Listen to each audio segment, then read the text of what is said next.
Hey folks, it's around 9:30 at night, still here in the legislature, back in the phone booth. And I thought I would take a time to answer a few of the questions that you sent, and also importantly, the question of like what people can do. So the first question is, why all these cuts? How did they get chosen?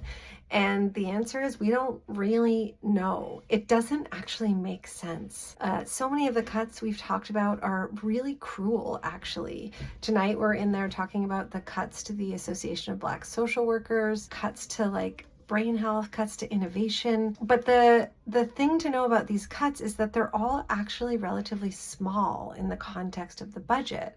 And so while they make a huge impact on the organizations being cut, they actually don't make our deficit any better. And so this is a question we're asking. Why these cuts? Why decimate arts and culture? Why hurt Mi'kmaq and African Nova Scotian communities who rely on so many of the programs that are being slashed? It really doesn't make sense.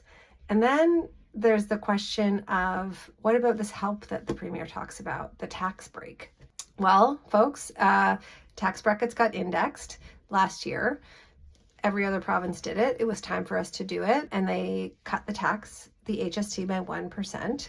If you're not buying big ticket items, you're not really going to feel that. And in fact, a lot of those tax changes are going to matter a lot more if you make a lot more money. But the other thing that's really important to know is that they've included the HST rebate on your energy bill in part of the tax break that they're describing. Folks, that rebate has been there for over 15 years. That's not new. That's this government trying to put lipstick on a pig and tell you that they're helping you, when people across this province tell us every day that they don't feel a lot of help. And then the last thing is, what can you do? So here's something not to do.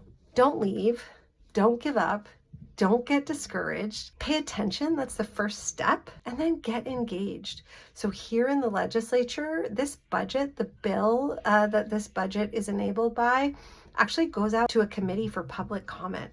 Anybody can sign up at the Legislative Counsel office, and we'll try to put the number here, and you just call and they tell you when that committee is going to happen, and you can come and speak on any measure in the budget that you want.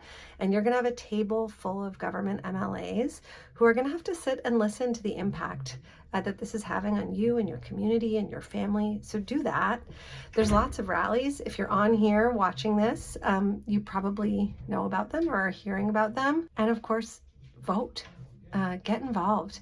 The Premier said yesterday that his main job was not being in this house. My main job is listening to the concerns of Nova Scotians, listening to the hopes and dreams of Nova Scotians, and then coming here and trying to translate that into laws and policies that meet those needs, that make people's lives better, that enrich our province. So that's what we're here doing. We'll be here for a few more days anyway doing it, and I'll try to keep you updated.